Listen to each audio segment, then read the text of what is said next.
Hello, friends. If you're curious about the movie Karate Kid, Legends, May 9th, 2025, you're in the perfect place. Don't forget to give this video a quick like, it really helps us out. And if you're new here, hit subscribe to stay updated on all the latest movie deep dives. Let's jump right in. At first light, the sun streaks across the skyline of New Tokyo, painting steel and glass in hues of rose and amber. Beneath that glow, the city hums with anticipation. Billboards flicker to life, neon lanterns fade with the dawn, and a hush settles over the gym where echoes of old champions still linger. In this modern coliseum of sweat and determination, a new generation hones their craft, seeking the balance of mind and body that once shaped legends. Here, ancient traditions meet cutting-edge training, and the whispers of past masters resonate in the rhythm of leather striking foam. We slip into the life of Kai Turner, a rebellious teen whose world has been upended by a single move, transferring to a sprawling metropolis halfway across the globe. Clutching memories of a small-town dojo and a mentor lost too soon, he navigates the labyrinth of crowded subways and towering apartment blocks, half yearning for home, half driven by a spark ignited in his heart. When fate guides him into the weathered hands of Sensei Nakamura, a stoic guardian of an unbroken lineage of martial wisdom, the boy's raw anger and untamed spirit find a new crucible.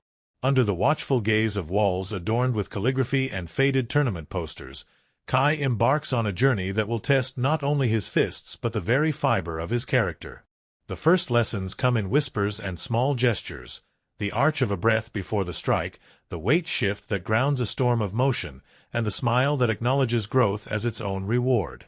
Sensei Nakamura, a man whose eyes hold both the calm of still water and the flash of distant lightning, guides Kai through rituals as simple as sanding the dojo floor and as profound as facing one's reflection in a mirror of sweat. Each task, no matter how mundane, pulses with hidden purpose. High kicks become sermons in balance, blocked strikes, parables of resilience, and every bowed greeting, a bridge connecting generations. But the path is never easy. Rival academies, led by charismatic instructors with flashy techniques and promises of instant glory, cast long shadows across the city's martial arts scene. Their champions, clad in sleek combat gear, move with robotic precision, impressive, yet hollow. When Kai crosses paths with Luna Park, a fierce prodigy from a rival school whose lightning-fast jabs slice the air like steel blades, sparks fly both on the mat and in the soul. Their first match, held under the flicker of fluorescent lights and the roar of clandestine spectators, ends in a clash of ideals. Raw passion versus polished technique, heart against mechanics. Kai tastes both victory and defeat, forging empathy with an opponent whose story mirrors his own hunger for meaning. As tournament season approaches, a mysterious invitation arrives, a silhouette of Mount Fuji traced against moonlight and a seal of secrets whispered among masters. Sensei Nakamura's face, stern yet tinged with a distant sorrow, reveals that the dojo's roots stretch back to a hidden temple where a legendary artifact lies hidden. Said to grant its bearer insight into the flow of life itself, the talisman has been sought by warriors for centuries, its power tempered only by the purity of intent. But dark forces conspire in the shadows, an underground ring of fighters backed by corporate interests seeking to commodify the art for profit. They're bent on seizing the artifact to dominate every corner of the martial world. Kai's training escalates into something more than drills and repetition. In moonlit rooftop sessions, he learns to channel his frustration into focus. In silent forest meditations, he discovers patience in the hush of falling leaves. The dojo's ancient scrolls unfurl secrets in his mind, strokes of ink that dance into life as lessons in humility, courage, and compassion. Every bruise and broken rib becomes a stanza in a growing poem of self-discovery. His bond deepens with Luna, whose icy exterior thaws in shared sacrifice, each exchanging techniques and life stories beneath the watchful gaze of the sensei's carved wooden masks, faces that have seen generations come and go. On the eve of the grand tournament, held in a cathedral of steel and roar, the city pulses with electric thrill. Neon arcs of lettering cascade across skyscrapers, heralding the gathering of the world's finest practitioners, and street performers clad in martial regalia electrify alleyways with improvised kata. Kai and Luna stand shoulder to shoulder beneath the broadcast cameras, heartbeats synchronized in the hush before the storm. Across the ring, opponents, some grizzled veterans brandishing trophies, others brash newcomers hungry for fame, stretch and grin with feral confidence. But behind every mask of bravado lies a question. Who will rise above technique to let spirit guide the strike? The opening rounds crackle with kinetic energy. Leather gloves snap, sweat arcs through neon glare, and judges' whistles wail like flares in the dark. Kai's fists sing with purpose as he weaves lessons learned from floor sanding to heart-stealing into every counter. Luna's eyes blaze with determined fury, each spin kick a crescendo of motion she's shaped in the hush of hidden courtyards. Against all odds, they both advance, Kai through a final standoff that demands pure instinct, Luna via a sudden flash pivot learned in a midnight training session. Their victories collide in the semifinals, a ballet of speed and grit that draws gasps from the crowd and cements their bond beyond rivalry. Yet just as triumph dawns, the underworld's shadow strikes. Kidnappers slip into the dojo's sanctum, their high-tech gear cutting through ancient wards. Luna vanishes in a blur of smoke bombs and silenced alarms, leaving Kai cradling a silken sash torn in the struggle. Sensei Nakamura, wounds hidden but spirit unbowed, reveals a painful truth. The artifact's location is as much a test of worthiness as any tournament. Luna's captors demand its disclosure, threatening to plunge the martial world into commercialization and ruin. In that moment, Kai faces his greatest trial, not a match of fists, but a crucible of loyalty and purpose. Driven by the echoes of every lesson, every whispered reminder that true strength lives in the heart's quiet chambers, Kai embarks on a rescue that blurs the line between boyhood and warrior. Across neon-lit rooftops and through hidden subways, he fights past corporate-paid champions, each battle a fragment of a larger mosaic. When he reaches the underground arena where Luna is held aloft on a dais of steel, only a single kata stands between freedom and despair. In that hushed instant, time slows. Neon flickers, blood pulses in his ears, and the auditorium's roar fades to a single drumbeat in his chest. He unleashes a sequence taught in the dojo's earliest hours, a chain of blocks and counters that embodies every lesson of balance and compassion. With a final soft palm, he disarms the captors and frees Luna, whose eyes glitter with tears of shared resolve. In the dawn that follows, the artifact emerges not as a trophy but as a mirror, its polished surface reflecting the gathered fighters in a circle of unity. Sensei Nakamura's steady hand places it in Kai's palms, whispering that true power lies not in possessing the talisman, but in letting its lesson guide each life. Those assembled, champions turned allies, rivals turned friends, bow in silent accord, pledging to guard the art's purity against those who would twist it for profit.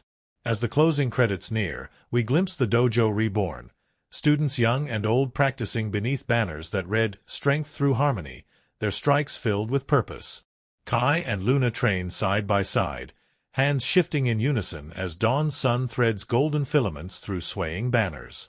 And high above, carved wooden masks gaze down, their silent smiles blessing the next chapter of legends yet to unfold. Morning light filtered through the slatted windows of Westbrook High, casting long shadows across the deserted auditorium where Kai Turner found himself testing the echo of his own thoughts. It was his first day in a city that felt as massive and unyielding as the concrete skyscrapers reaching into the sky, a place where every face seemed a stranger and every street a maze. He carried only a beat-up duffel bag and the memory of the small-town dojo where his father had taught him the first pivot of a proper kick. Now, thrust into an unfamiliar world, he felt the sting of isolation as sharply as any broken rib. His arrival began with fumbling introductions to classmates whose comments stung with unwelcome curiosity. Whispers trailed him down crowded hallways lined with lockers in myriad shades of peeling paint. Someone muttered that he looked like a country mouse lost in the city. In that moment, anger surged, a familiar surge he thought he'd left behind along rural dirt roads. Yet he remembered the hush of his mentor's voice urging control, and breathed deep, letting the anger ebb like a receding tide. The next morning, Kai discovered the city's pulse in the echoing thud of his sneakers on subway stairs. He clutched his backpack straps, heart rattling with anticipation, as the rattling train carried him beneath the city's skin to his first encounter with a modern dojo that would shape his days ahead. It stood at the edge of a business district, wedged between looming glass towers, a weathered sign in kanji above a sliding door. Inside, the scent of tatami mats and incense drifted across the air, and rows of wooden dowels lined the walls like sentinels awaiting motion. He hesitated, recalling his father's dojo, low ceilings, creaking floorboards, the encouraging hum of fellow students. He stepped onto the mat and felt a soft give beneath his feet, grounding him. From the corner emerged Sensei Nakamura, whose reputation whispered through local martial circles like wind over temple rooftops. He stood with posture as still as a mountain, his eyes reflecting the calm of a still lake and the sharpness of a razor's edge. The sensei's bow was a silent question. Kai found himself bowing back, words caught behind sudden respect. The first lesson began with chores. Kai buffed scuff marks from the hardwood floor, each stroke a rhythmic meditation that quieted his scattered mind. While he worked, he watched classmates practicing strikes in measured unison, their arms slicing air with purpose. When his polishing was complete, the sensei invited him to stand. Through patient demonstration, he learned to shift weight from heel to ball of foot before delivering a kick, a nuance that transformed mere force into a conduit of balance. The repetition drove sweat to his brow but settled something jagged in his chest. As days folded into weeks, Kai's routine became a tapestry of ritual. He rose before dawn, jogging along the riverwalk beneath whispering willows draped in morning mist. Cup in hand, he returned to the dojo's empty mats for solo practice. Slow forms under the hush of lantern light, each movement a brushstroke painting calm across his raw energy. School days bled into after-school drills, where laughter mingled with the metallic clang of heavy bags. He formed connections. There was Riko, a quiet girl whose punches cracked like thunder, and Malik, whose lightning-fast footwork left no shadow behind. In each nod and shared high-five, Kai felt a fragile thread of belonging weaving through the weave of his day's morning light filtered through the slatted windows of Westbrook High, casting long shadows across the deserted auditorium where Kai Turner found himself testing the echo of his own thoughts. It was his first day in a city that felt as massive and unyielding as the concrete skyscrapers reaching into the sky, a place where every face seemed a stranger and every street a maze. He carried only a beat-up duffel bag and the memory of the small-town dojo where his father had taught him the first pivot of a proper kick. Now, thrust into an unfamiliar world, he felt the sting of isolation as sharply as any broken rib. His arrival began with fumbling introductions to classmates whose comments stung with unwelcome curiosity. Whispers trailed him down crowded hallways lined with lockers in myriad shades of peeling paint. Someone muttered that he looked like a country mouse lost in the city. In that moment, anger surged, a familiar surge he thought he'd left behind along rural dirt roads. Yet he remembered the hush of his mentor's voice urging control, and breathed deep, letting the anger ebb like a receding tide. The next morning, Kai discovered the city's pulse in the echoing thud of his sneakers on subway stairs.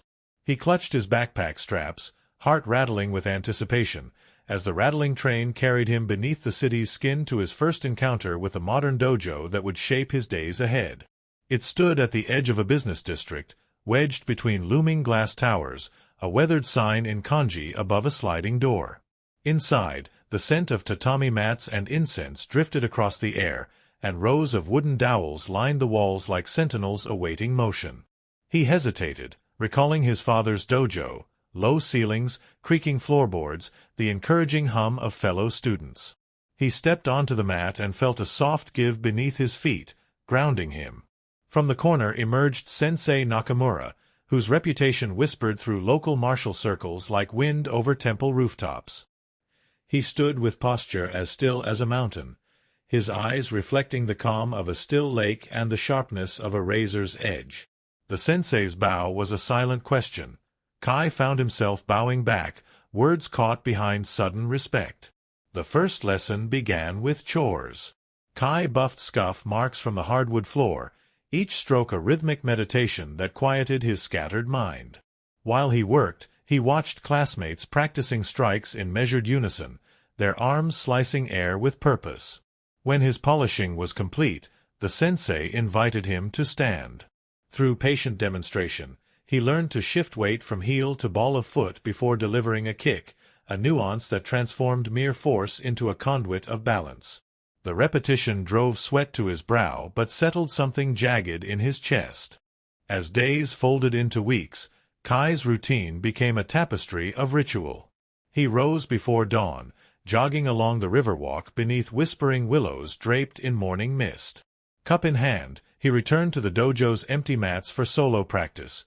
Slow forms under the hush of lantern light, each movement a brushstroke painting calm across his raw energy. School days bled into after-school drills, where laughter mingled with the metallic clang of heavy bags. He formed connections. There was Riko, a quiet girl whose punches cracked like thunder, and Malik, whose lightning-fast footwork left no shadow behind. In each nod and shared high-five, Kai felt a fragile thread of belonging weaving through the weave of his days. But not all currents ran smooth. Rival students from the high-tech academy across town cast long glances of scorn.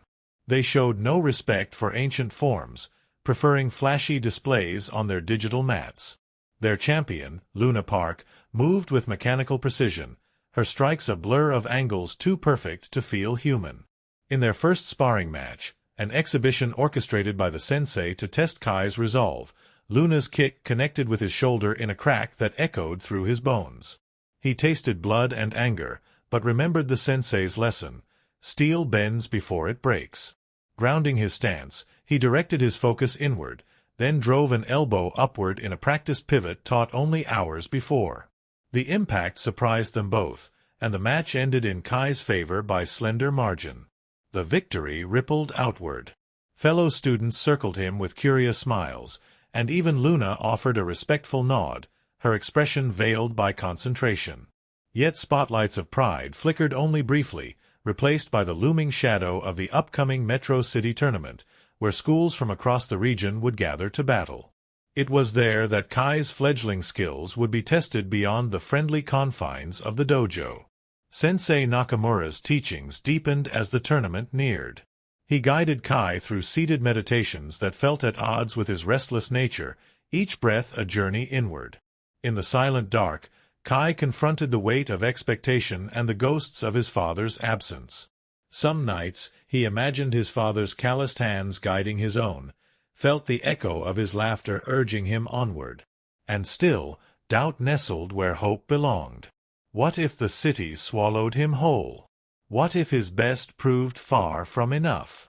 The sensei sensed the turmoil. One evening, he led Kai to a rooftop terrace where the city spread beneath them like a living tapestry of lights. The sensei raised a single shoji lantern and let it drift on the breeze. "Strength is not the absence of fear," he said. "It is the choice to act despite it." Kai watched the lantern's glow bob and twist against neon prisms and smoky dusk. In that moment, he felt resolve settle like stone in his chest. The registration deadline for the tournament arrived on a crisp morning. The dojo's bulletin board, once bare, now bristled with flyers and bracket charts. Martial artists of every stripe, taekwondo experts, mixed martial enthusiasts, and traditional karate pupils, crowded the registration table. Kai signed his name with bold strokes, feeling the hum of history in the room's charged air. His gaze found Luna's across the sea of competitors, and a silent pact passed between them. This tournament would be more than a clash of fists, it would crystallize their journeys. Training intensified. Early drills of basic stances evolved into sparring rounds under the watchful gaze of the sensei and the dojo's senior students. Each contact taught nuance. How to read the flick of an opponent's gaze, how to sense momentum before it became movement, and how to harness breath as an ally in combat. Muscles burned, bruises bloomed, yet every ache served as a testament to progress. The night before departure, the dojo hosted a send-off. Parents and friends filled the tatami-strewn hall, offering words of encouragement and cups of warm tea. Riko pinned a small rooster charm to Kai's belt, a symbol of courage in her family's tradition, while Malik pressed a folded note into his hand, "Fight with your heart." Luna stood beside him, her gaze steady beneath soft lamplight. She spoke little, but when she finally put a hand on his shoulder, he felt the weight of shared destiny. As dawn broke over Metro City, buses carried the team through tunnel mouths into a skyline of chrome and thunder. The tournament venue rose like a coliseum of glass and steel, banners fluttering in the wind, Metro City All-Styles Championship. Inside, dozens of rings were arranged beneath hanging spotlights, each mat a stage for struggle and triumph. Competitors warmed up in matching tracksuits, their breath pluming in crisp morning air. The dojo's colors, deep indigo and ivory, stood out among the sea of competitors, marking Kai and his friends as underdogs with ancient roots. His first bout drew a small crowd, curious to see the outsider from Sensei Nakamura's school. The bell rang on the sharp note of steel, and Kai's heartbeat thundered in his ears. Across the ring stood a hulking taekwondo fighter, long legs coiled like springs. Yet in that moment, Kai's mind recalled the sensei's words, "Strength is choice." He channeled every lesson, weight shifts, breath control, the hum of ritual, into focus. When the opponent launched a high kick, Kai stepped inside its arc and drove a palm strike to the midsection. The crowd gasped as the heavier fighter stumbled. Kai pressed forward, weaving techniques learned from every hand he'd held and every floor he'd polished. When the final point was scored, silence bloomed before exploding into cheers. He bowed, chest heaving, and the opponent offered a respectful rise. Weeks of training and tournaments stretched ahead like a winding mountain pass. Kai advanced through the bracket, each victory a step closer to the semi-finals. He faced foes from judo, kung fu, and even mixed martial arts, each match a new dialect in the language of combat. With every win, he felt the pulse of ancestral teachers in the dojo's worn boards echoing beneath his feet. Yet for every triumph, seeds of challenge took root. Corporate sponsors roamed the sidelines, luring fighters with sleek gear and promises of instant fame. Some dojo sites glowed with neon logos and sound systems, betraying ancient discipline for modern spectacle. Kai wondered if the art he'd inherited risked becoming a commodity, stripped of its sacred rituals. He found solace in the dojo's quiet corners, where Sensei Nakamura pointed to a faded scroll, "Art without honor is empty form." The scroll's edges curled like wings, its calligraphy still vibrant under time's patina. As the semi-final approached, a twist arrived. Luna Park, whom he had met in that first sparring match, stood waiting in the opposite corner. Their eyes met, competitors now allies turned rivals. The bell rang, and they danced a duet of speed and strategy, each anticipating the other's next move. Luna's footwork had sharpened since their last match. Kai's counters had grown more fluid. Round after round, they traded points in a storm of respect. In the final seconds, Kai saw the slightest opening, a breath's width, and scored the decisive blow. They bowed together, fists brushing in solidarity before parting ways to pursue different finals. By the close of that day, Kai stood alone in his locker room, muscles tingling with fatigue and triumph. As he peeled off sweat-drenched protective gear, the sensei's voice echoed in his mind, "Remember, the final step proves nothing if your heart does not follow." Kai reached into his bag and found Rico's rooster charm and Malik's folded note. He wrapped the charm around his wrist and read the note again, feeling its gentle strength. Tired but alight with purpose, he emerged to join his friends. Outside, the stadium lights burned like distant lanterns, and the city's skyline stretched infinite beyond them. Luna approached, her face soft with pride. "We made it," she said, voice low. "Tomorrow, anything can happen." Kai nodded, realizing that the journey had already changed him, carving courage from doubt and molding discipline from raw emotion. In the hush before dawn's next light, he closed his eyes and took a breath, feeling the rhythm of every step behind him and every promise ahead. The tournament's final rounds awaited, clashes of titans, rituals of strike and parry, tests of heart and will.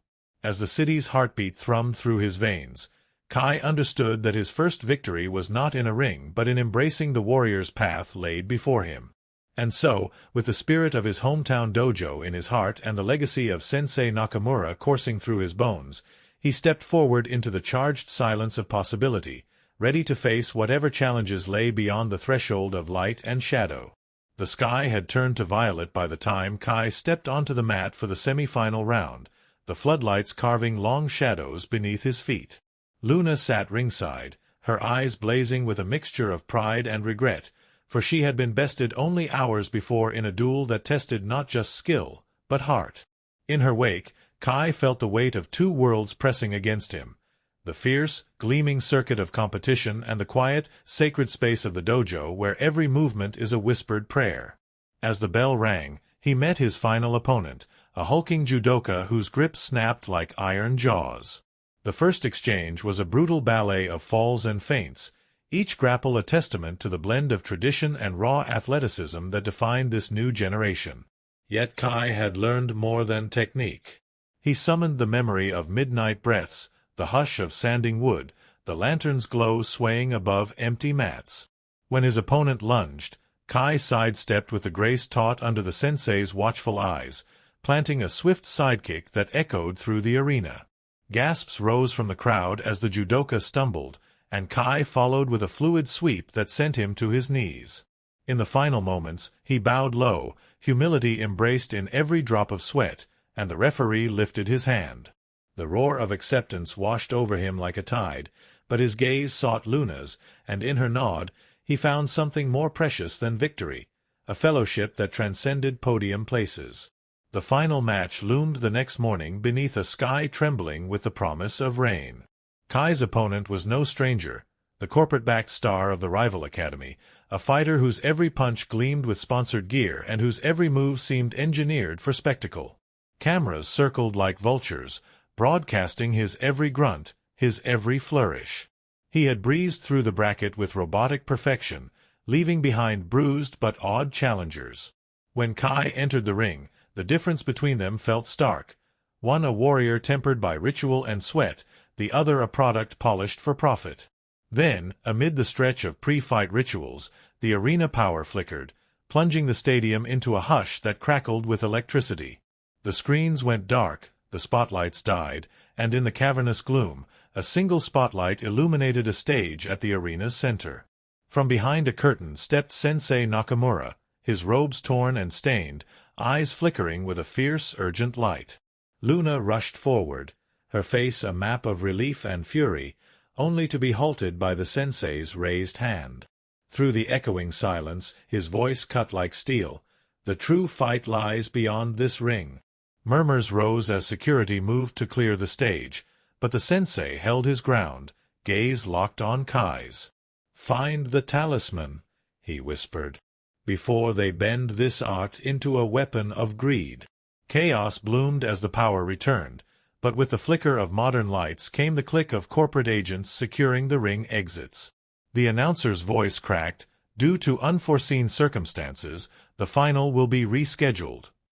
Kai's heart thundered as he knelt beside Luna, piecing together the sensei's words. A secret artifact, the talisman he had glimpsed in the dojo's oldest scroll, must be in danger, snatched by those who saw it as a Trojan horse for profit rather than a beacon of wisdom. Leaving the stadium, Kai and Luna slipped through service corridors into the city's underbelly, where neon banners bled into flickering alley shadows. Their pursuit led them to an underground training complex, its towering walls plastered with sleek logos and digital banners promising next-level combat excellence. Inside, corporate trainers drilled fighters with mechanized precision, their eyes lit by tablet screens displaying streaming analytics. In a central chamber, beneath a drone's gaze, a glass case glowed with the artifact's soft radiance, a palm-sized disc inscribed with swirling characters that pulsed like a heartbeat. Beside it stood their rival, the polished champion, gloves off and expression unreadable. Kai and Luna burst through a side door, hearts pounding like war drums. The rival turned, surprise flashing before corporate overseers rushed forward. Metal detachment kits clicked into place, arms of robotic trainers lowering sensors to subdue intruders. But Kai had learned the art of flow. He dodged the sensor's sweep, Luna countered with spinning sweep kicks that sent digital tablets flying. The polished champion froze, fingers brushing the artifact's glass barrier. In that moment, Kai saw a flicker of conflict. Was this golden-helmeted warrior simply a pawn? He stepped forward, palm raised in invitation rather than threat. Sensei's gift belongs to all who seek balance, not those who seek profit, Kai called above the whir of malfunctioning drones. The rivals' eyes flickered. The ring fighters rehearsed calm, cracking like varnish under flame. A storm of security closed in, but Luna's rush of palms and Kai's swift counters turned steel on steel into a dance of mercy and defiance. In a blink, the polished champion slipped inside the barrier, turning off the glass lock with a practiced flick. With a silent nod to Kai, they lifted the talisman as a single sanctified prize. Security alarms blared, and the complex convulsed in flashing red lights. They fled through twisting corridors, chased by mechanized guards whose precision was no match for the unity of few hearts beating as one. They fled through twisting corridors, chased by mechanized guards whose precision was no match for the unity of few hearts beating as one.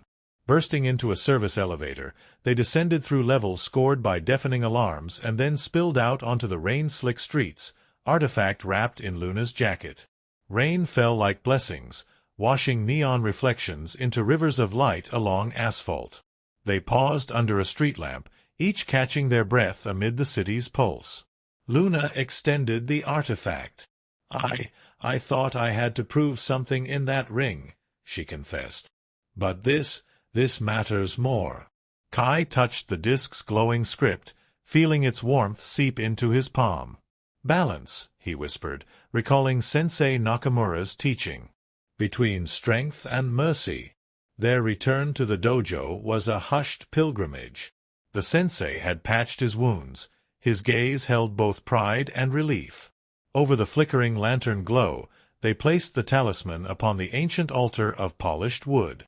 In its gentle hum, they heard echoes of every bow and every shared breath that had guided them here. "You have learned the true meaning of the way," the sensei intoned. "Technique without spirit is hollow. Power without compassion is a blade that cuts its wielder."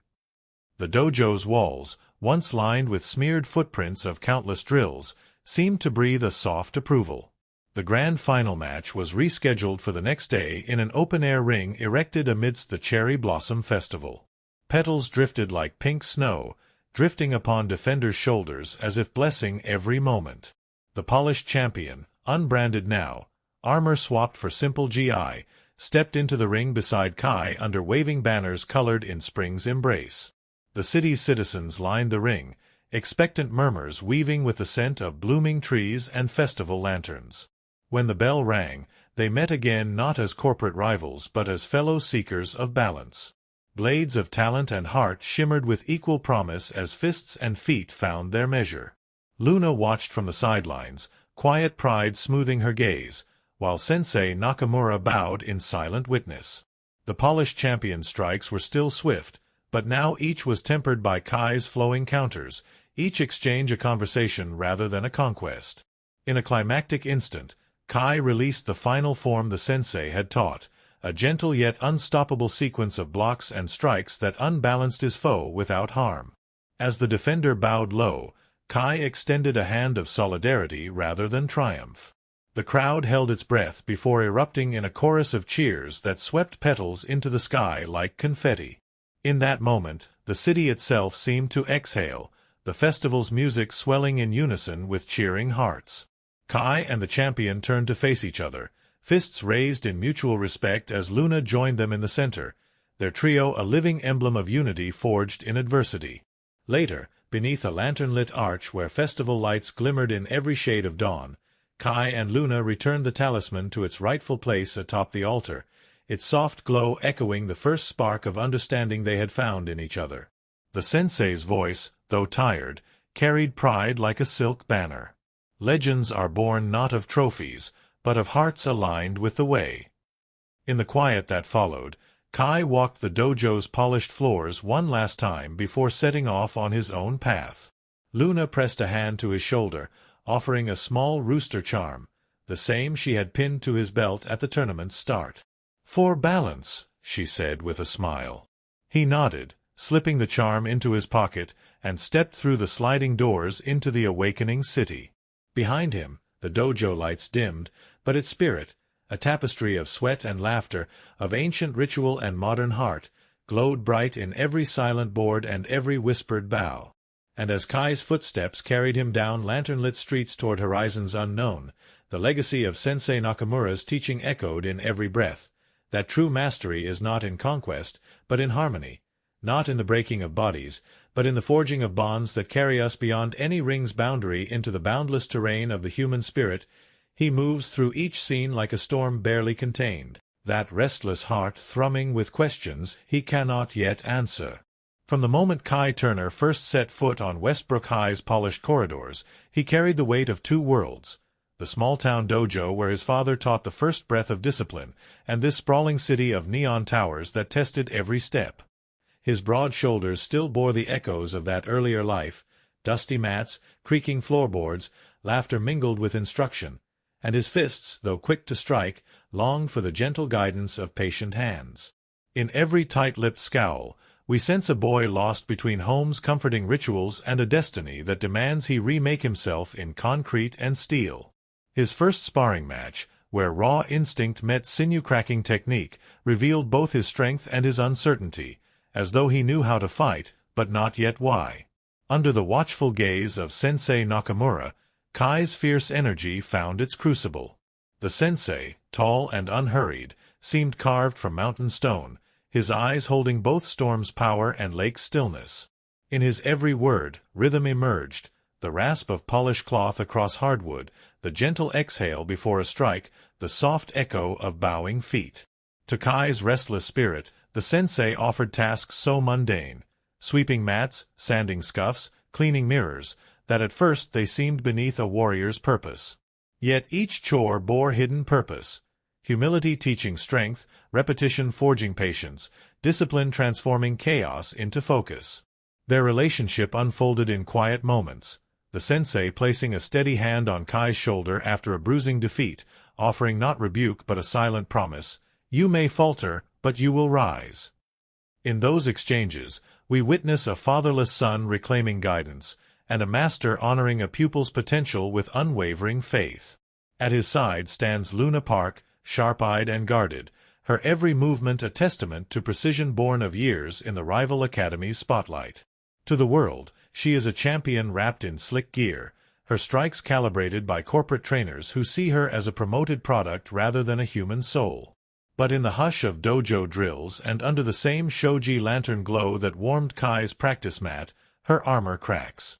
We glimpse her doubts, behind the determined gaze, a flicker of longing for purpose untainted by sponsorship's glare. When she first met Kai in that clash of raw passion and flawless form, her surprise was genuine, not at his victory, but at his humble grace, a mercy unfamiliar in her world of polished technique. With every shared kata under rain-slick rooftops, she learns that technique alone cannot temper the heart's fire. In her quiet moments, she confesses the fear of a life shaped by company logos, and Kai's unwavering respect becomes the mirror she needs to see her own worth beyond profit margins. Riko sits quietly in the corner during drills, her hands a blur of blocks and jabs honed through necessity. In her eyes glimmers a tender courage, a child once bullied for small stature, now finding strength in steadfast practice.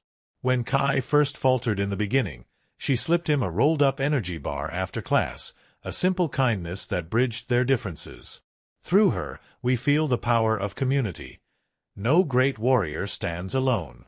Her laughter brightens the dojo, soft as spring rain, but beneath it lies a resolve sharpened by adversity.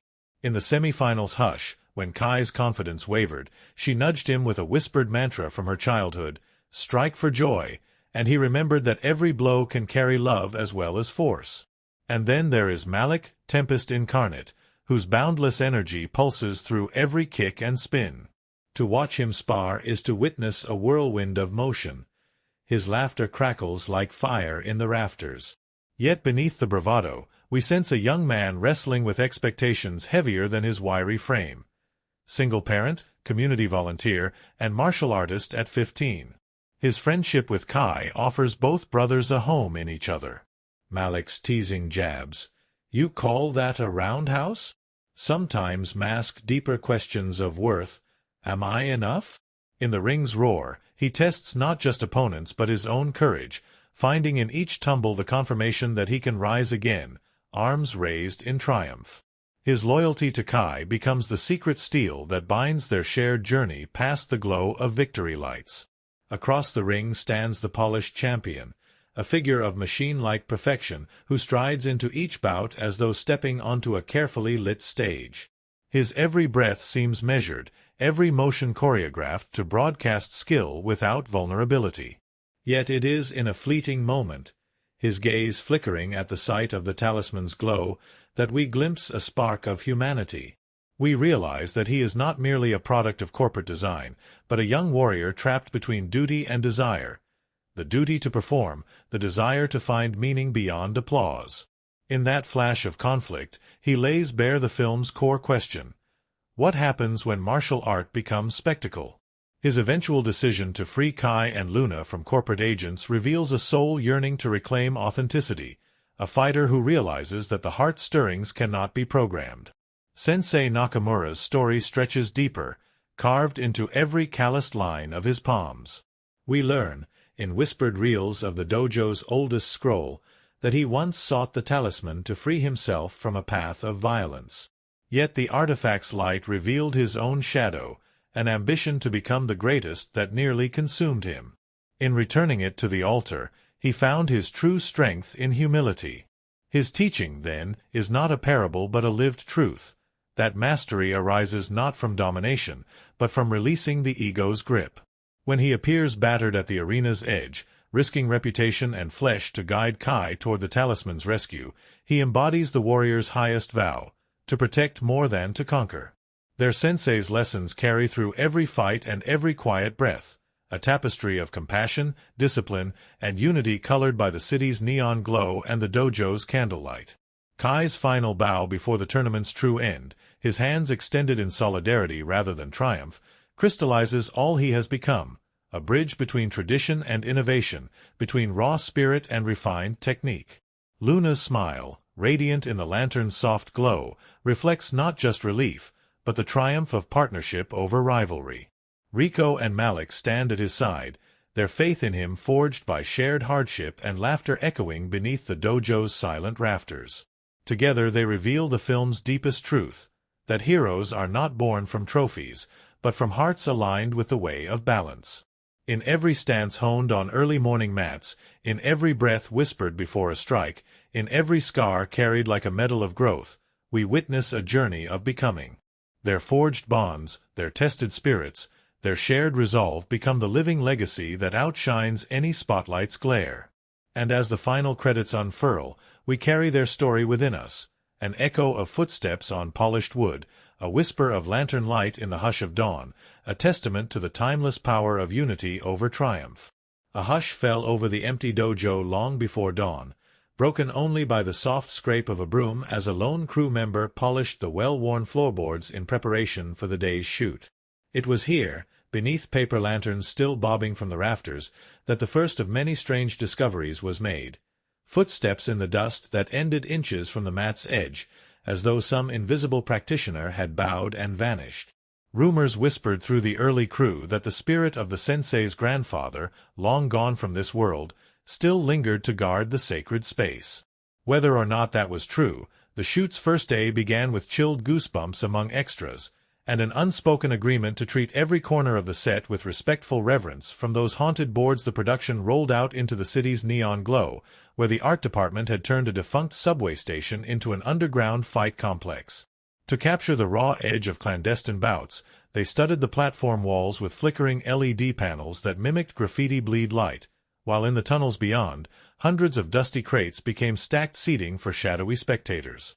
But one night, as cameras rolled a late-night sequence, a subway conductor's ghostly whistle echoed beneath the tracks. No train was running, and every microphone's playback showed silence, until pressed depth mics captured a low, mournful wail beneath the tunnel floor.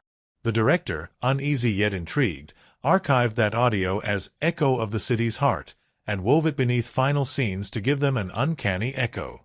On location at a waterfront warehouse repurposed as the corporate academy's neon flicker arena, an even stranger phenomenon unfolded.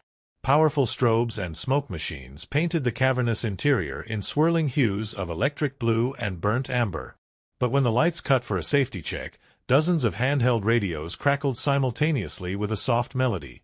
Half jazz, half distant temple gong, so distant that no speaker had been trained on the set. Crew members shrugged it off as crossed signals until, days later, a retired station master who lived nearby claimed that long ago, smugglers used the warehouse tunnels for illicit late-night runs, and that their ghostly jazz band encore still roamed the brick-lined passages. Needless to say, every time the radios sparked to life, the extras hastened to their marks, hoping to catch only glimpses of that phantom serenade. Back at the dojo, costume fittings became a carnival of oddities.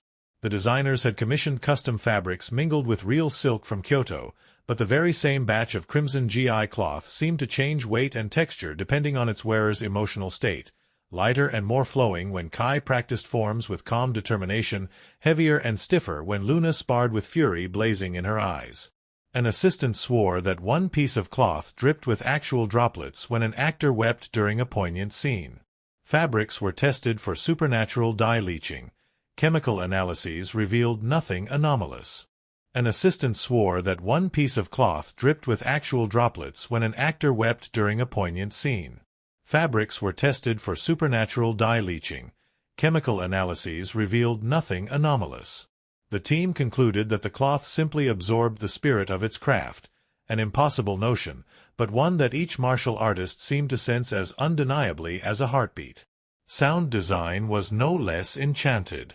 Foley artists labored over unorthodox materials to forge the perfect impact of a karate strike. Bamboo rods scraping leather for the hum of chamber strikes, crushed rose petals sprinkled on hardwood floors for the whisper of footwork. Yet the most perplexing recording emerged from an accidental spike in a microphone left near the sensei's reverence altar. In the middle of the night, the mic captured a whispered chant in archaic Japanese, too faint to decipher but unmistakably human. The file stayed unedited, layered beneath crucial emotional cues in the climactic rescue sequence, so that viewers would swear they felt the sensei's guiding voice carried in the wind. At midnight screenings, some audience members pressed their ears to the speakers, certain that they heard a distant ki echoing through the score. One of the strangest set accidents unfolded on a rain-soaked rooftop where Kai's rooftop training montage was shot. The team erected wind machines and mist generators to simulate monsoon fervor, but when an unseasonal downpour arrived, the city's storm drains backed up, sending torrents down the stairwell onto the set. Crew members grabbed sandbags and duct tape, but by the end of the night, that rooftop looked less like a training ground and more like a submerged temple. When they reviewed the footage, they found that the water spilled over the rooftop's edge in a perfect, cinematic arc, an accidental waterfall that lent the montage an otherworldly grace. They left it uncorrected, and fans later speculated that the moment symbolized Kai's baptism of determination. During one night of marathon reshoots in a cramped backlit replica of the dojo's bamboo courtyard, a construction foreman brought in an ornate ceremonial sword, an authentic heirloom rumored to have belonged to a samurai monk centuries ago. The prop masters used it as a background piece, leaning its tip against a tree. But the next morning, the sword was found thrust into the ground at the courtyard's far edge, blade sunk deep as though a phantom hand had delivered its finale strike. No one came forward to explain, and the foreman later insisted he had never seen the sword after placing it. The director, ever one for mystique, commissioned a local blacksmith to craft a matching replica, and the two blades stood sentry flanking the dojo's main gate in every wide shot of the final film. Amid such uncanny events, human eccentricities bloomed, too.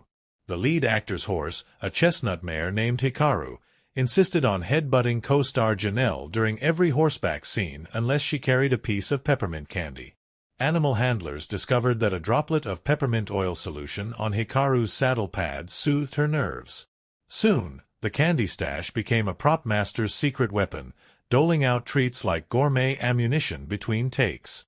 Hikaru's insistent nudges, later dubbed Hikaru's headbutt of discipline, made the final cut, lending a dash of authenticity to every canter and gallop beneath the city's glowing skyline. On the days the underground fight complex filmed its clandestine matches, The camera crews rigged high-speed lenses to capture every bead of sweat and every glint of gear. But one evening, as the lead sound mixer ran levels, the mixing board's meters jittered to life, displaying frequency spikes that matched the rumble of distant thunder despite perfect weather. They traced the cables, swapped consoles, unplugged and replugged every jack. Nothing. Later, a visiting electrical engineer pointed out that the building sat atop an old military bunker whose antiquated wiring still hummed with leftover currents from long-ago drills. The team recorded several dozen ghost frequencies during late-night shoots and discreetly layered them beneath the corporate academy's neon hum, giving viewers the sense that even man-made arenas could resonate with echoes of the past. In post-production, visual effects artists faced another oddity. When compositing digital fire for the final showdown, they discovered that their simulations refused to glow orange. The flames flickered only in shades of teal. After endless troubleshooting, they realized that an ancient piece of lens glass, used as a makeshift filter on the main VistaVision unit, carried trace deposits of copper that tipped the simulated light into that spectral hue. Instead of discarding it, they leaned into the anomaly. Teal flames crackled across the climactic stage, lending the final fight a surreal, dreamlike edge that fans hailed as the ghost flame of spirit clash. One of the most memorable tales spread during the final week of shooting, when a local meteorologist stopped by to film a weather link. The forecast called for sunny skies, but as the cameras rolled outdoors, dark clouds rolled in with cinematic timing. Sheet lightning flickered on the horizon as extras ran for cover, and the script supervisor yelled, "Cut!" Only to be overpowered by the storm's raw grandeur. The director grabbed a handheld camera and declared, "We're adjusting the script to include the storm," and shot an impromptu scene of Kai and Luna training beneath sheets of rain, their GI plastered to their bodies in shimmering lines. That sequence, born of meteorological serendipity, became a fan-favorite moment, celebrated for its raw, unscripted power.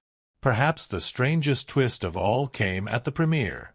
As the cast and crew gathered on the red carpet beneath sky banners proclaiming "Legends Unleashed," a troupe of martial artists dressed in ancient monk robes formed a silent vanguard at the theater's entrance. They bowed to each arriving guest with such flawless precision that many VIPs assumed they were official greeters hired by the studio. Only when a lead actor pressed one of their gnarled wooden staffs, adorned with a single cherry blossom, they revealed themselves as the Forest Monks, a local performance art troupe who had heard of the film's spiritual undercurrents and decided to offer a blessing ritual. Cameras caught the monks' deep chants drifting across the marquee lights as guests entered, and the footage found its way into the after-party slideshow, a surreal blessing for a movie stitched together with the improbable, the uncanny, and the human heart's relentless drive to transform the strange into the sublime. In the end, the strangest facts about this production: phantom footsteps in empty dojos, haunted radio chants, martial fabrics that breathe with emotion, subway whistles in abandoned tunnels, became legend among the crew. They stitched these tales into the lore of the film itself, knowing that when audiences watched Kai's final bow, they carried with them not just the fight scenes and the hero's journey, but also the whispered echoes of all those uncanny moments that blurred the line between artifice and spirit. And as the credits rolled, the screen's last flicker of teal flame and the soft echo of that phantom melody reminded every viewer that sometimes the most magical effects come not from VFX labs, but from the unpredictable, enchanting currents that swirl beneath our feet.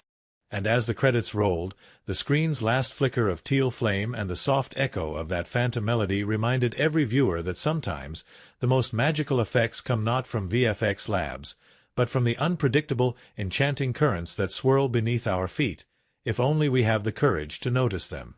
Under the floodlights of Metro City's Grand Arena, when Kai Turner first faced the corporate-backed champion in the final match, something more than fists met in the ring. On the surface, it was a clash of styles, modern spectacle against time-honored tradition, but beneath that lay the film's central inquiry. What does it mean to fight not for glory, but for purpose? Critics seized on that moment as a microcosm of the entire story. Kai's measured counters, drawn from rooftop meditations and midnight floor polishing, spoke not only of physical discipline but of an inner resolve that transcends any sponsored promise of instant triumph. In that singular bout, audiences recognized a hero's journey recast for a new generation, one that values heart over hype. The film's opening montage, Kai hurtling through subway corridors, juggling school anxieties and dojo chores, earned praise for capturing the pulse of contemporary youth. By cutting between wide shots of neon-tinged tunnels and tight close-ups of a duffel bag riding his shoulder, the director choreographed an opening gambit that felt both universal and intimately personal. Reviewers lauded this kinetic editing as a declaration that the film would not confine itself to dojo walls, but would roam freely among city streets, echoing the real-world pressures of teen life. In this opening stretch, the narrative stakes are set not by an ancient prophecy but by the simple yearning to belong, a theme that resonated strongly with modern audiences and critics alike. When Kai's first lesson under Sensei Nakamura begins with polishing the dojo floor, many dismissed it as a cliché in martial arts films, the menial task before mastery. Yet a deeper reading reveals it as a subversion of expectation. Critics noted that the act of menial labor, rendered in lingering shots of cloth against wood grain, becomes a meditation on humility. In a culture obsessed with quick fixes, the film's insistence on foundational work struck a chord. The scene's emotional resonance comes from its refusal to rush past the mundane, reminding viewers that greatness is built on unseen, unglamorous effort. It's a moment that elevates the film beyond action spectacle into a reflective parable. The arrival of Luna Park as Kai's rival-turned-comrade marked another pivotal turn.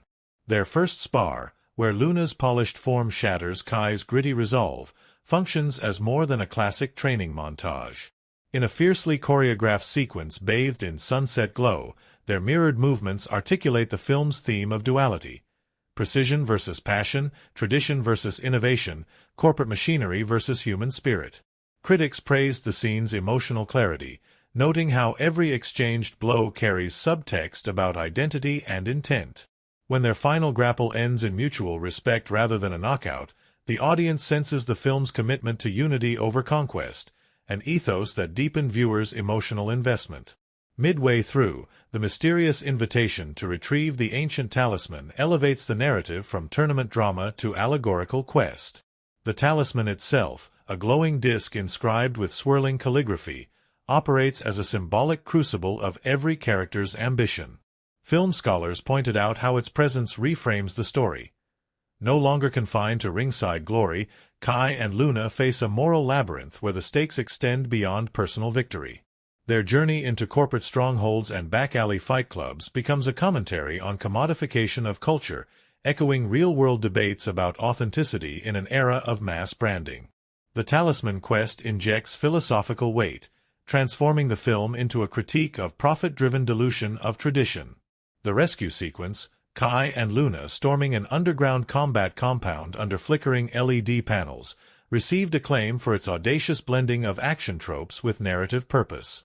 Here, the choreography stops being mere display of athleticism. It becomes an act of reclamation.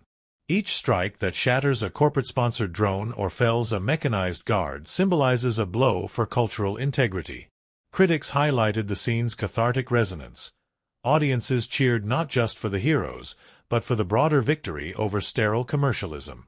The sequence's emotional impact lies in its tangible stakes, recovering the talisman to preserve the dojo's soul, binding the personal and the political in a visceral crescendo. In the film's penultimate clash, Kai faces the polished champion once more, not for a trophy, but to affirm the talisman's true power, unity.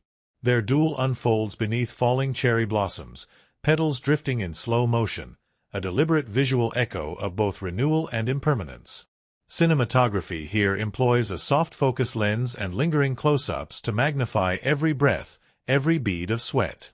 Critics praised this finale as the film's emotional zenith, where the choreography and mise-en-scene converge to highlight the redemptive arc of both fighters. When Kai extends a hand in solidarity rather than delivering a final blow, the film makes its thematic statement explicit. True victory lies in linking arms, not in casting others down. As the credits rolled over the dojo's silent hall, restored to its ancestral calm, viewers carried away more than martial arts excitement. They witnessed a narrative that interrogates modern values, ambition and authenticity, tradition and progress, through the lens of combat. The sensei's final words, "Legends are born of hearts aligned with the way," resonated as both an epilogue and a challenge, inviting audiences to reflect on their own paths. Critics lauded the film's ending for honoring classic genre beats while infusing them with contemporary relevance, securing its place as a standout in 2025's cinematic landscape. In post-release discourse, the film's thematic layering fueled robust debate. Panel discussions probed the ethics of corporate sponsorship paralleled in Luna's struggle, while academic articles dissected the talisman symbolism as a metaphor for cultural heritage under threat from globalization. Box office success, surpassing $200 million worldwide, underscored that audiences crave stories where action serves deeper truths. Social media hashtags trended around #WayOfTheHeart as fans shared personal tales of mentorship and community building, echoing the film's core lessons. In this way, the movie transcended its role as mere entertainment, catalyzing conversations about balance, integrity, and the enduring power of unity in a fragmented world. In the end, the film's impact lies not only in its thrilling set pieces, but in its ability to weave significant events into a tapestry of emotional and philosophical resonance. From the humble floor-sanding prologue to the climactic solidarity bow, each narrative turn invites reflection on what it truly means to fight, for oneself, for tradition, and for a shared future. Critics and audiences alike found in its frames a living dialogue between past and present, a reminder that every generation must rediscover the way through its own trials. And in that rediscovery, new legends are born. Before a single punch was thrown or camera rolled, the idea took root in an unassuming conference room above a Tokyo ramen shop, where the director, producers, and a handful of veteran fight choreographers gathered around a battered map of the city. Over steaming bowls of tonkatsu broth, they argued not just about story arcs, but about how to weave the city's neon-lit spirit into every studio soundstage. They sketched neon signs, subway station layouts, and rooftop temples onto notepads, chasing a vision that blended old-world discipline with modern urban grit. It was in those noodle-fueled brainstorms, laughter mixing with the hiss of steam, that the film's heartbeat was first discovered, a delicate pulse that would guide every later decision in casting, design, and camera work. From concept to construction, the dojo proved both crucible and blessing. Production designers commandeered a disused warehouse on the outskirts of Yokohama, walls lined with faded shipping crates and graffiti-streaked pillars. Weeks before principal photography, carpenters and artisans swept in, building a full-scale replica of Sensei Nakamura's ancient training hall. They sourced reclaimed cedar beams from temples in rural Hiroshima, their grain etched with decades of incense smoke. Local carpenters taught build crews the language of mortise and tenon joinery, ensuring the set would creak just so beneath the actors' feet. Late at night, silhouetted against half-moon skies, carpenters and gaffers shared cups of miso soup as they tuned the last plank, testing the sound of a wooden floorboard crackle that would echo in final fight scenes. Casting young martial artists demanded trips to dojos across Japan. Instead of holding auditions in sterile studios, the team visited local gyms in Osaka and Sapporo, slip-on shoes dripping with sweat onto tatami mats as hopefuls demonstrated kata and free sparring. In one small dojo near Kyoto, they found an unpolished gem, a teenager whose spinning heel kicks sounded like thunder through paper-thin walls. He fought with the careful fury of someone who had learned early that strength alone could not shield him from life's blows. That raw authenticity won him the role of Malik. During a break, the teenager taught full-time actors a traditional warm-up chant, its staccato rhythm so infectious that the entire crew, from lighting techs to hairstylists, joined in the echoing parking lot, a unifying ritual that carried into every day on set. The lead actor, cast as Kai, arrived under cautious optimism. He'd starred in romantic dramas but never a martial arts picture, so trainers devised a 12-week boot camp before cameras rolled. Mornings began at dawn with a silent run along the Sumida River's embankment, the air thick with cherry blossom pollen. Afternoons unfolded on sprawling sound stages where stunt coordinators guided him through fall drills, weapon disarms, and core-strengthening ki. One grueling week focused exclusively on the rooftop sequence, 200 push-ups, 200 squats, and mastering balance on narrow beams. When he finally filmed that late-night rooftop fight, exhausted and dripping with sweat, His weary determination translated into a performance so fierce that the director scrapped plans for a body double, insisting every shot bear the imprint of his genuine fatigue. Stunt teams faced their own gauntlet. The climactic rescue beneath the corporate academy's sign required rappelling from catwalks high above freight elevators. Safety harnesses, though mandatory, threatened to tangle with traditional GI robes. In a rare show of solidarity, the stunt coordinators and costume designers stayed late into the night, slicing extra seams in the GI to hide harness lines without compromising the fabric's integrity. On the first test drop, local fire department personnel looked on warily until the stuntman landed perfectly on a cushioned mat designed to mimic concrete. That successful trial became legend in the crew, often recounted over late-night beers as the night we toppled gravity without tearing a seam. Behind the camera, the director favored a fluid shooting style, eschewing static wide shots for hand-carried lenses that darted with the characters. Cinematographer Hiro Tanaka developed custom lens adapters to simulate the slight blurring of peripheral vision when fighters glance at each other's next move. On set, he mounted a small DSLR rig to the actors' chest harnesses for POV sequences, capturing the world from Kai's perspective, sudden floor shifts, blurred crowds, and fingertip taps of adrenaline. To achieve the film's climactic teal flame effect, the VFX supervisor experimented with copper-infused lens filters and practical LED gel panels, ending up with an otherworldly glow that no digital effect could replicate. Sound design became its own odyssey. Foley artists commandeered a backlit stall for weeks, layering razor blades rubbed across wet leather for the crisp crack of a well-executed punch, while granular recordings of bamboo slats let fall through gravel created the swoosh of spinning kicks.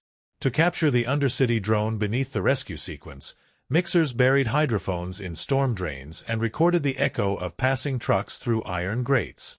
Late-night editing sessions echoed with rogue subway whistles, carefully excised, and faint jazz loops, leftover audio from the ghostly underground fight complex rumor, mixed subtly into the score. The result was an oral tapestry so immersive that advanced test audiences reported feeling the city's heartbeat against their chests. Costume design, spearheaded by a fourth-generation kimono artisan, leaned into fusion. Luna's sleek combat gear was patterned on samurai armor silk brocades, interwoven with ballistic nylon to withstand staged blades. The sensei's robes were hand-embroidered with hidden pockets containing jade talisman replicas for authenticity's sake.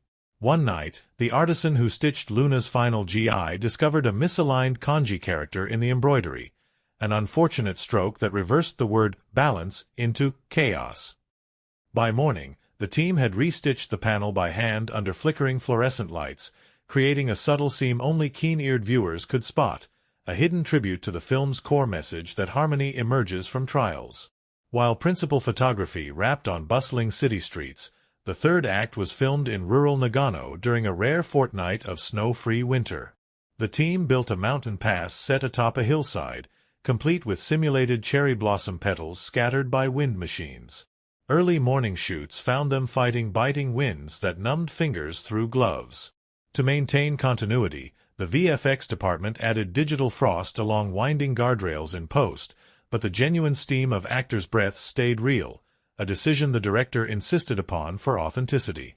By the final scene, the crew had perfected a routine: a quick hot towel, thermos of tea, and a whispered encouragement before each take, forging a camaraderie that echoed Kai and Luna's on-screen bond. Editorial rooms hummed with feverish energy as picture editors wove together martial artistry and emotional beats. They experimented with intercutting training montages and cityscape time-lapse, seeking the perfect rhythm that mirrored Kai's evolution from outsider to champion of spirit.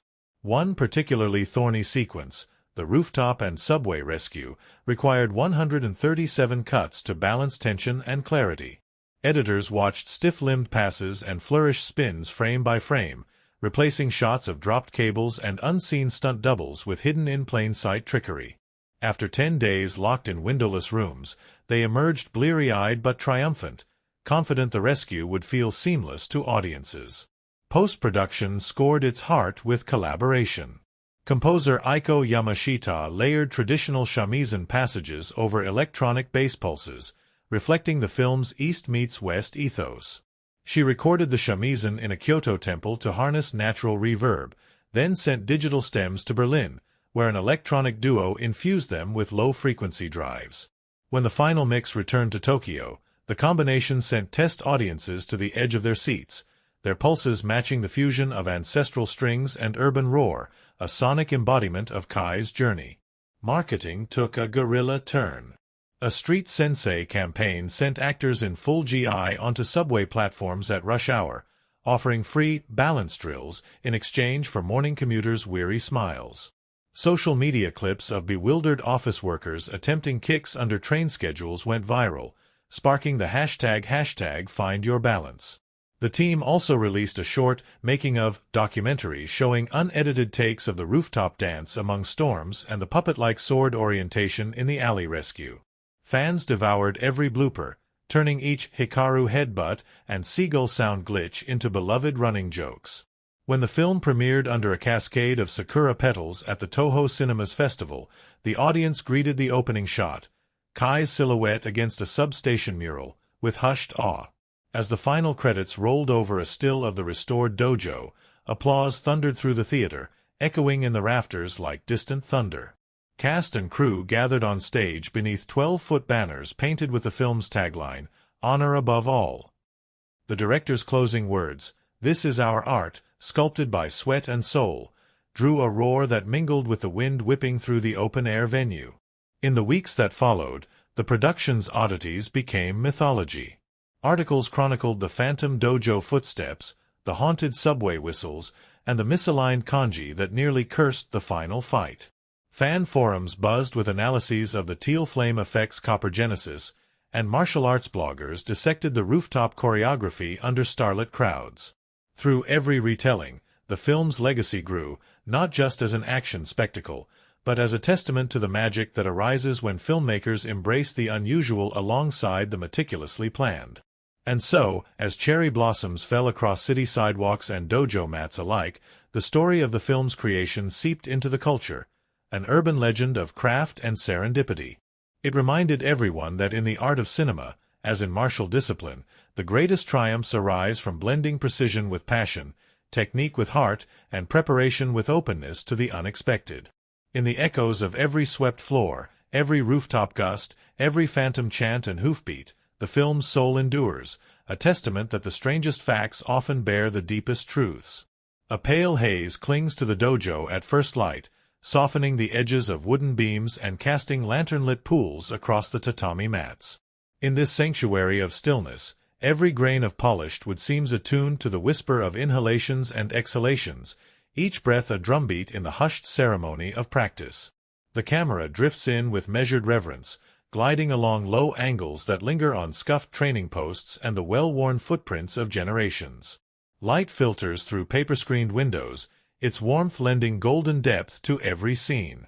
Here, in this cradle of tradition, the setting becomes sacred, a cradle of soul-craft where every sigh and pause resonates with the weight of lineage. As the lens pulls back, the dojo simplicity contrasts with the city beyond, reminding us that the first lessons are learned in the quiet corners before the world's clamor intrudes by mid-morning. The metropolis unfolds in sweeping aerial shots that stitch together a tapestry of glass and concrete canyons. Skyscrapers rise like steel spires, their mirrored facades reflecting clouds and neon signs in gleaming mosaics. The camera swoops from Crow's Nest Heights down into crowded boulevards, swooping past kaleidoscopic billboards and multicolored banners fluttering above crowded crosswalks. These establishing shots do more than orient the viewer. They set the film's pulse, an urban heartbeat of ceaseless motion. Street-level lenses capture steam wafting from manhole covers and the blur of commuters' footsteps, each frame soaked in neon dusk and filtered glare. This living, breathing labyrinth of streets becomes both opponent and ally to the characters, its vastness echoing Kai's initial sense of dislocation and beckoning him toward discovery. The subway tunnels emerge next as subterranean arteries, bathed in green-tinged fluorescence. The cinematographer's choice of handheld cameras and shallow depth of field plunges us into claustrophobic immediacy.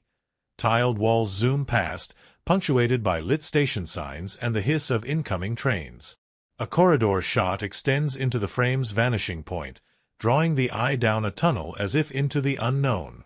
When Kai races through these passages, the rapid cuts and whip pans mimic his quickening heartbeat, while the low-key underlighting renders the rider's outlines as silhouettes drifting in smoke and steam. Here, concrete and shadow conspire to heighten tension, transforming a quotidian commute into a trial of nerve and speed. The subway's relentless clamor, captured through layered sound design, metallic roars, distant announcements, echoing footsteps, grounds the action in gritty reality. At the riverfront dojo, the glass doors slide open to reveal a panorama of water and skyline, each practice scene framed by the river's mirrored surface. Golden hour floods the clearing with amber light, glinting off distant skyscrapers and gilding the ripples at Kai's feet. Crane shots sweep over the water before dipping down to capture solitary kicks against the horizon, the stillness of the river juxtaposed with the precise motion of every strike. Slow-motion close-ups of water droplets flying from outstretched limbs catch time in suspended arcs, while gentle wind machines stir Kai's GI in soft waves. In these moments, the setting becomes a mirror of internal transformation, the steady flow of water echoing the flow of discipline seeping into his spirit. By nightfall, the abandoned subway station repurposed as the underground fight complex takes shape under harsh tungsten glare. Rows of folding chairs line the platform edges, while graffiti-scarred pillars bear witness to each clandestine match. The filmmakers use wide-angle lenses to capture the cavernous scale, the camera drifting above spectators crowding under flickering LED strips. Smoke machines lend an otherworldly haze, and color gels in deep blues and sickly greens drip across every shot. When fighters emerge into the ring, tracked dolly moves encircle them, framing every flex and wary glance in baleful light. The staccato editing style, rapid intercuts between fists, gasps, and neon reflections, conjures a thrillingly oppressive atmosphere, where every match feels both live-wire spectacle and edge-of-the-seat improvised ritual. In contrast, the corporate academy's arena glitters under a canopy of perfectly aligned floodlights. The camera adopts precise symmetry, wide, centered shots that emphasize the ring's immaculate sheen and the glossy corporate banners overhead. Lens flares dance across high-definition footage as fighters step onto polished platforms, their movements broadcast on towering LED screens behind them.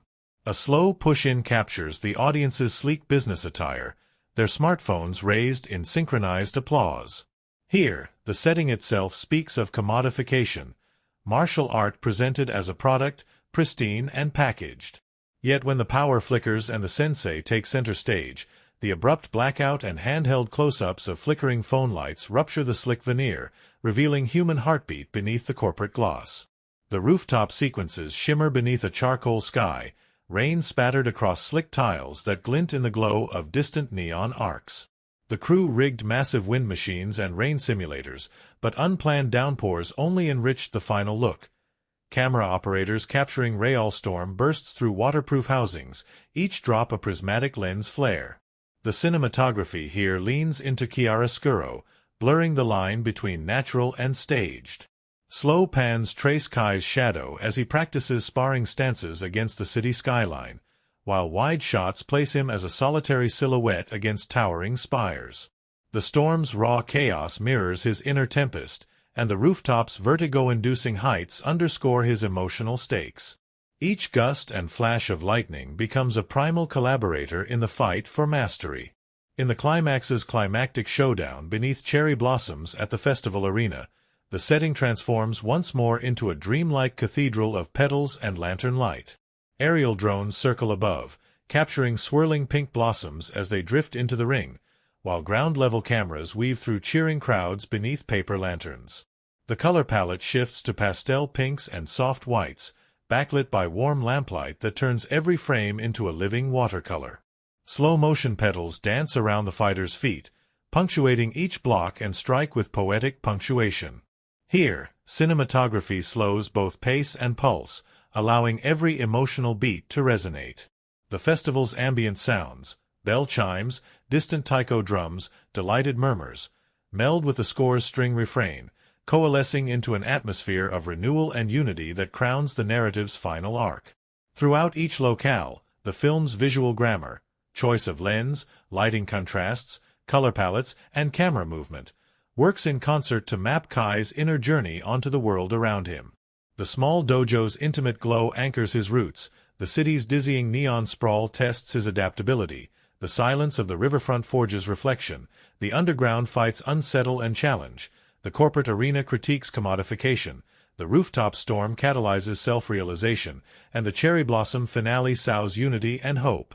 In every setting, mood and tone shift like brushstrokes on a living canvas, inviting the viewer not only to watch but to feel each breath, each heartbeat, each echo of tradition and innovation colliding. In this seamless choreography of space and vision, the film becomes more than a tale of martial arts mastery. It becomes an ode to the power of place to shape the soul, a cinematic journey that travels through streets, storms, and sacred boards toward the timeless truth that harmony, like balance, is both art and discipline. Before the first light had fully chased away the Tokyo dusk, the production office's kettle hissed like a samurai's steel, filling the cramped backroom with steam scented faintly of green tea. It was here, in that unlikely gathering place over chipped cups and sticky floors, that the director and writers pored over concept art for the dojo. Maps of imaginary halls sprawled across a battered table, red strings tracing corridors where sunlight fell through paper lanterns. An intern, half awake after an all-nighter on fight choreography breakdown, nudged a discarded ramen bowl aside and offered a suggestion. What if the dojo's floorboards creaked in rhythm with every bow? Laughter rippled through the group, but the notion stuck. Within days, carpenters were inserting hidden slats to capture subtle wooden sighs beneath the actors' feet, and those creaks found their way into the final cut, lending the space an uncanny, living quality. On the outskirts of Yokohama, an abandoned warehouse waited under the yawning curve of a rusted gantry crane, its interior echoing with the memories of long-forgotten cargo. When the location scouts first stepped inside, flashlights revealed peeling paint and dusty rafters that seemed to whisper stories. Production designers saw more than decay. They envisioned the secret underground fight complex, bathed in neon glow and soot-streaked walls. Welders and set carpenters spent weeks constructing tiered metal bleachers from salvaged scaffolding, their welds hissing like exhalations of modern industry. Extras trained in martial stances among the clanging of tools, forging an ambience that camera lenses would later capture as both gritty and surreal. An electrician joked about the set's ghostly atmosphere. If you listen close, you can hear old boxcars rolling, and crew members nodded, certain the location had a soul that cinema alone could never invent.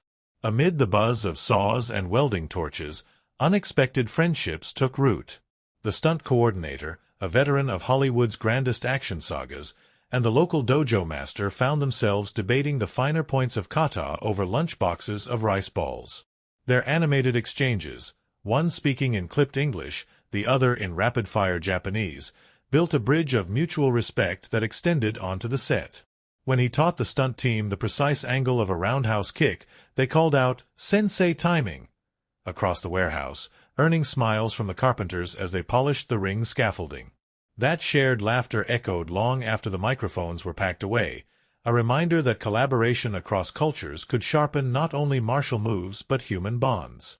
Casting the role of Kai Turner became a voyage across Japan's martial landscape. The team journeyed from dusty dojos in Sapporo to neon-lit gyms in Osaka, seeking raw talent. In a humble Shinto shrine hall, an untested teenager delivered a series of strikes so fluid they seemed blessed by ancestral spirits. His audition reel arrived on set amid fanfare, home videos of him teaching temple visitors basic kata in exchange for rice fines. His audition reel arrived on set amid fanfare, home videos of him teaching temple visitors basic kata in exchange for rice fines. When he demonstrated his spin kick in front of the director, a nearby crane operator called out, "I haven't seen that move since my tournament days." And so the teenager, later known on set as the Spin Master, became Malik, his windmills of motion carrying the legend's heart forward. Training days for the actors collapsed into dawn-to-dusk rituals. The lead actor, fresh from romantic dramas, found himself waking at 4 a.m. to jog along the Sumida River, breathing in mist-laden air while his trainers timed his strides with stopwatch precision. Mornings gave way to weightlifting and kettlebell circuits beneath scaffolds erected to mimic Tokyo's skyline. Afternoons flowed into stunt rehearsals on padded floors, where fight doubles drilled sacrificial fall techniques under the nimble eye of the stunt coordinator. On the 8th day, the actor's shoulders trembled under the strain, but he refused a double for the rooftop sequence. When filming began, his genuine fatigue lent the fight an authentic edge. Later, he admitted that each gasp and grunt was a testament to the marathon of preparation behind the camera. One of the wildest days unfolded atop a high-rise under construction, where the rooftop training montage demanded artificial storms. Crews wheeled in massive wind machines and rain towers, only for nature to outdo them. A sudden typhoon rolled in, bending steel beams and threatening to wash away the set. Safety officers rushed to evacuate, but the director, eyes alight, declared, "Let's shoot before the skies fully open." Actors in drenched kimonos danced through the deluge as cameras rolled, capturing rain-lashed determination that no special effect could emulate. When the typhoon unexpectedly shifted north, the set crew cheered, reveling in the perfect storm, and the resulting montage became an iconic sequence echoing monsoon fury and human tenacity. Horse wranglers tamed Hikaru, the chestnut mare chosen to carry the lead actor in parkour-style sequences across freight train yards. Hikaru balked at water at first, refusing to step through shallow puddles meant to simulate rain-soaked trials. Trainers discovered her one true weakness: peppermint. Once they laced her feed bag with the sweet scent, the horse pranced through water with grace, each trot echoing like bells against metal tracks.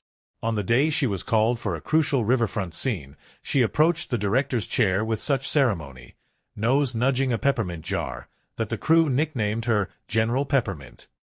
Clips of her treat-based negotiation made the behind-the-scenes featurette, endearing her to audiences and trainers alike. During the notorious underground fight filming, the camera crew accidentally captured an unscripted moment: a distraught passenger pigeon swooping through the neon haze, perching briefly atop a scaffolding beam before fluttering away. The co-director, scouting playback, spotted the bird's cameo and declared, "It's our sparring partner from nature." The bird's silhouette was left in the final cut, framing a doorway behind belligerent fighters as though to remind viewers that life persists beyond combat. Local bird enthusiasts later organized pilgrimages to the original warehouse, hoping for another glimpse of cinema's avian mascot. The Corporate Academy's glossy arena required 2 months of meticulous painting and LED installation. Electricians rigged 500 light panels to sequencers that changed color in sync with the fighters' entries.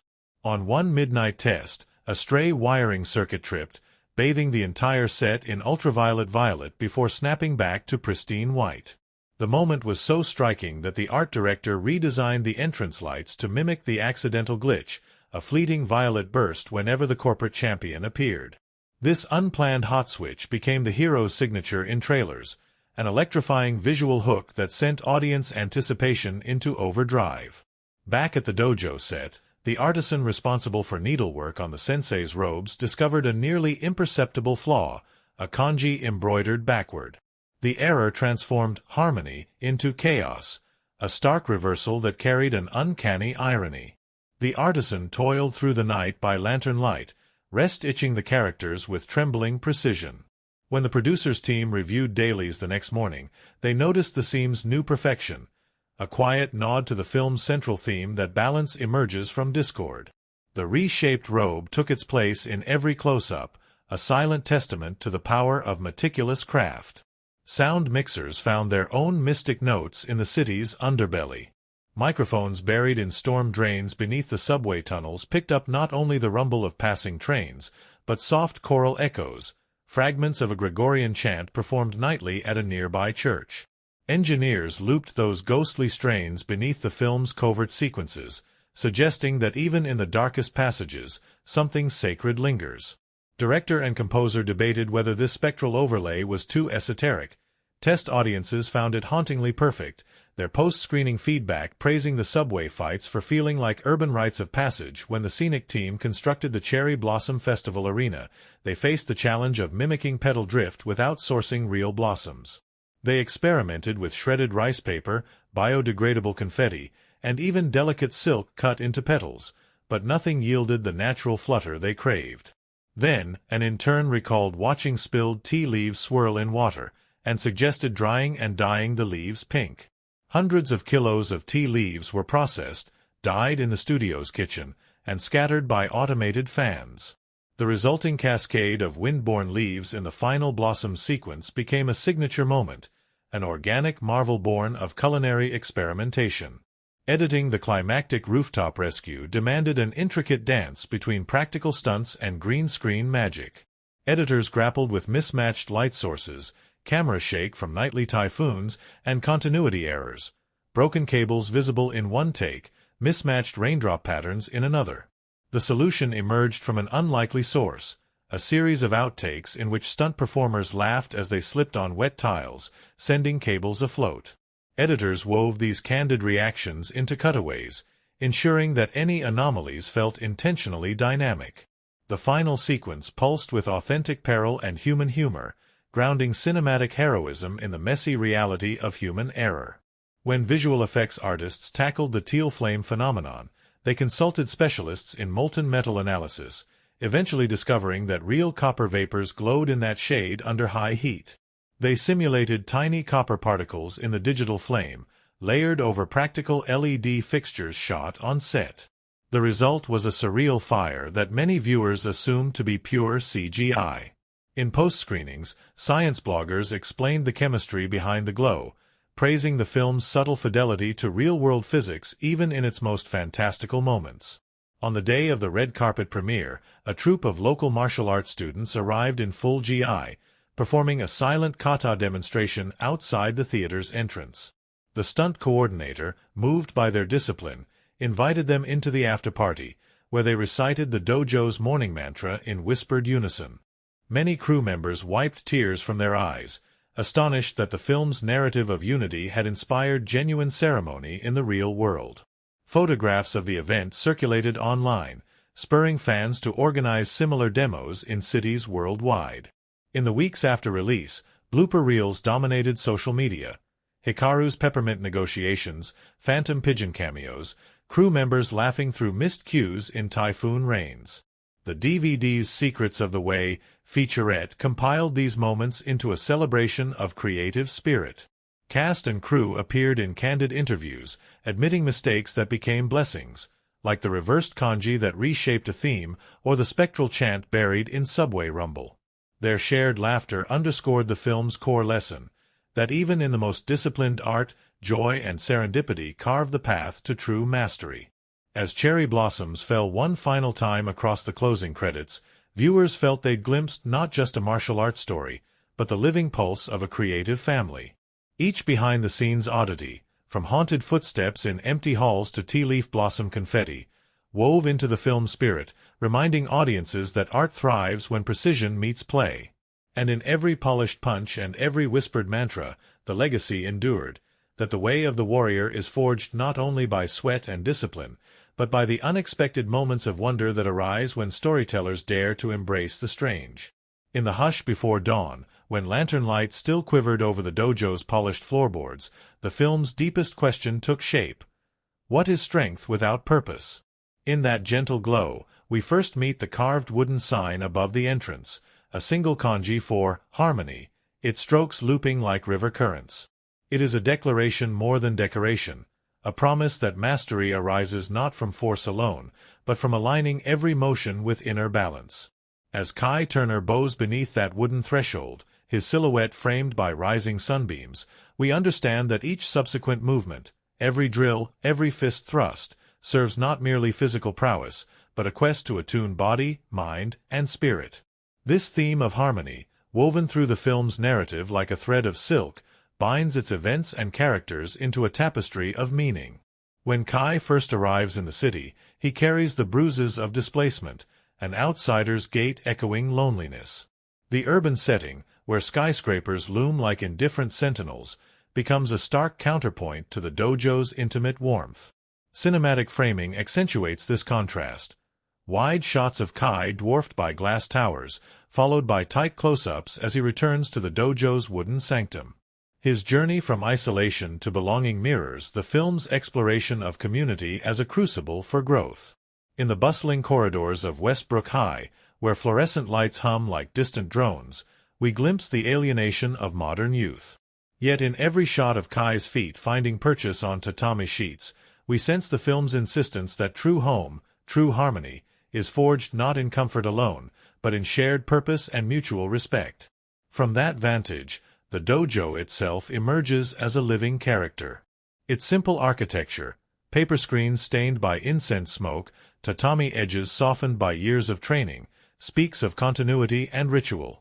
Each beam's knot, each weathered mat fold, carries the imprint of past practitioners, a legacy of dedication.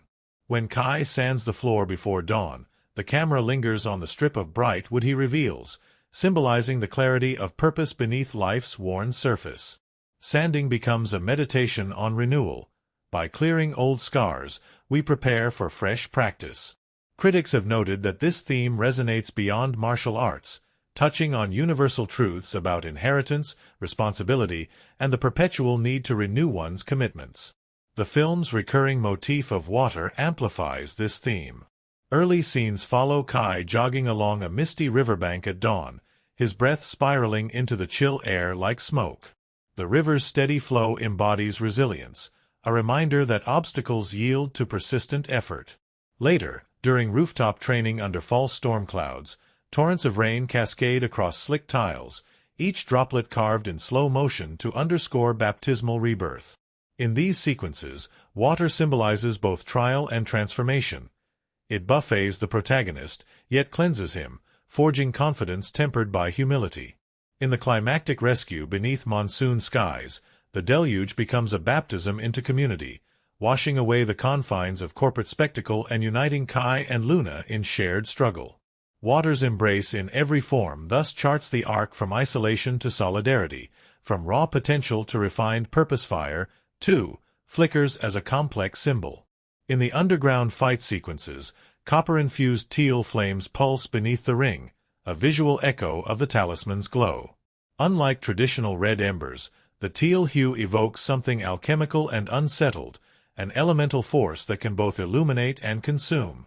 The talisman itself, a palm-sized disc inscribed with ancient calligraphy, emanates that same teal light.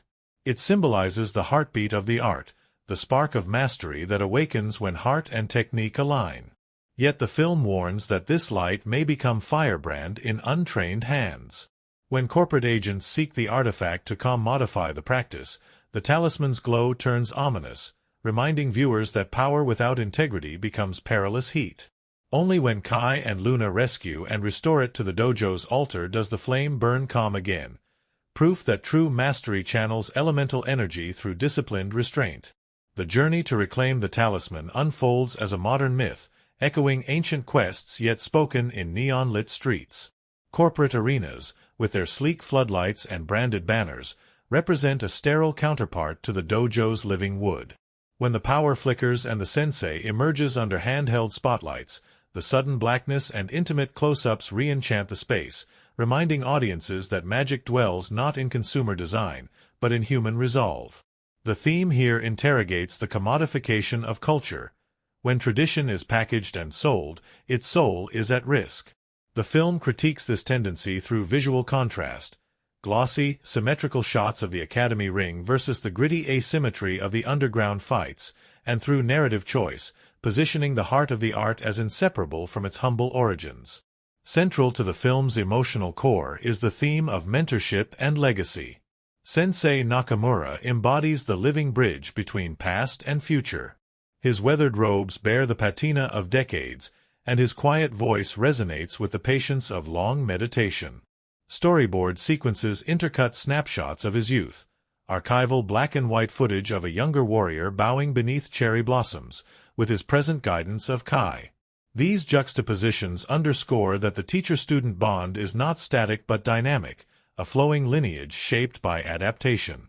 When the sensei sacrifices comfort and even reputation to disrupt the corporate arena's finale, he enacts the lesson he preached. True guardianship demands risk and humility. His actions reflect the film's assertion that legacies thrive when they embrace change without forsaking core values.